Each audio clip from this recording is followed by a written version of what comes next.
Hi అండి. మీరు చపాతీ పిండిని ఎప్పుడైనా పాలతో కలిపారా? కలపకపోతే ఒకసారి ఇలాగా కొంచెం ఆయిల్ పిండికి పట్టించి చపాతీ పిండిని ఒక చిన్న గ్లాసు పాలతో కలపండి. టేస్ట్ బాగుంటుంది. చపాతీ కూడా మెత్తగా సాఫ్ట్గా వస్తుందన్నమాట. ఇదిగోండి, నేను కొంచెం పాలు యాడ్ చేస్తున్నాను అనమాట చపాతీ పిండి కలిపేటప్పుడు. ఇలాగా ఫస్ట్ పాలని పిండి మొత్తం పట్టించేసేసి కొంచెం కొంచెం పోసుకొని ఒక రవ్వ వాటర్ కూడా పోయాలండి. నేను జస్ట్ పాలు కొన్ని మాత్రమే యాడ్ చేస్తున్నాను. ఇలా మొత్తం కొంచెం కొంచెం పాలు పోసుకుంటూ పిండి మొత్తానికి పట్టించాలన్నమాట. అప్పుడు టేస్ట్ అయితే చాలా బాగుంటుంది. చపాతీ కూడా సాఫ్ట్గా మనం ఎలా చేసుకున్నా సరే పొరలు పొరలుగా వస్తుందన్నమాట. సమోసా మాదిరి చేసిన అంటే ఎక్కువ మనం ఆయిల్తో కాల్చిన అవసరం లేదనమాట. మనం చేసే విధానాన్ని బట్టి ఇదిగోండి కొంచెం వాటర్ సరిపడా పోసుకొని మెత్తగా కలుపుకోవాలన్నమాట. అంటే కొంతమంది పిండి కలిపే విధానంలో కూడా చపాతీలు గట్టిగా అనేవి వస్తాయన్నమాట.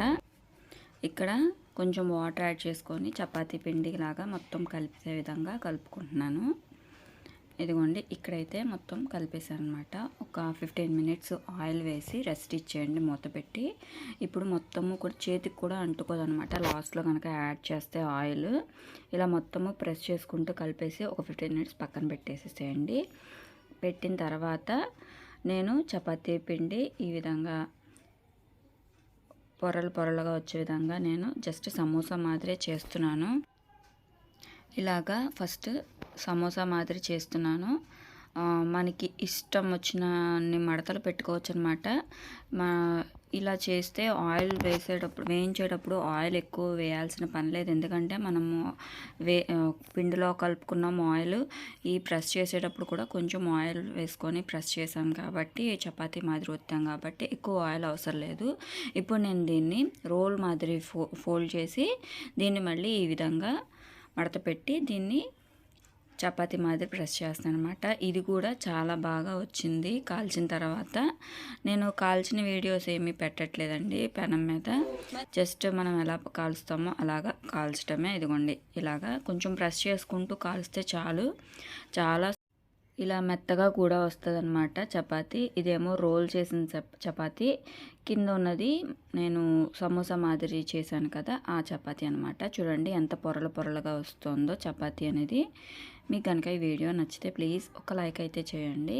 ఇది రోల్ చపాతీ అనమాట. పరోటా మాదిరి చేస్తాం కదా, అది సెకండ్ టైం చేశాను. అది చూడండి ఎంత మెత్తగా ఎంత పొరలు పొరలుగా వచ్చిందో చపాతీ పరోటా మాదిరి. ఒకసారి మీరు ట్రై చేయండి. ఇప్పుడు నేను కర్రీ చేస్తున్నాను. చాలా ఈజీగా చేసుకోవచ్చు చపాతీ కర్రీ కూడా. పొడుగు ఉల్లిపాయ ముక్కలు పచ్చిమిర్చి కట్ చేసుకున్నాను పొడుగ్గాను. అలానే కొంచెం శనగపిండి తీసుకుని అందులో వాటర్ యాడ్ చేసుకొని డైరెక్ట్ కుక్కర్లో వేసేస్తున్నాను అనమాట. ఉల్లిపాయలు పచ్చిమిర్చి ఈ శనగపిండి, నేను ఆయిల్ కూడా ఏం వేయలేదండి, చూస్తున్నారు కదా. ఈ శనగపిండి వాటర్లో కలుపుకొని ఉండలు లేకుండా కొంచెం వేసుకొని సరిపడా వాటర్ అనేది వేసుకొని ఉప్పు పసుపు వేసుకోవాలన్నమాట. వేసుకొని ఈ ఉల్లిపాయలు మునిగే వరకు నీళ్ళు అయితే పోసాను. 3 విజిల్స్ వచ్చే వరకు ఉడికించుకోవాలి.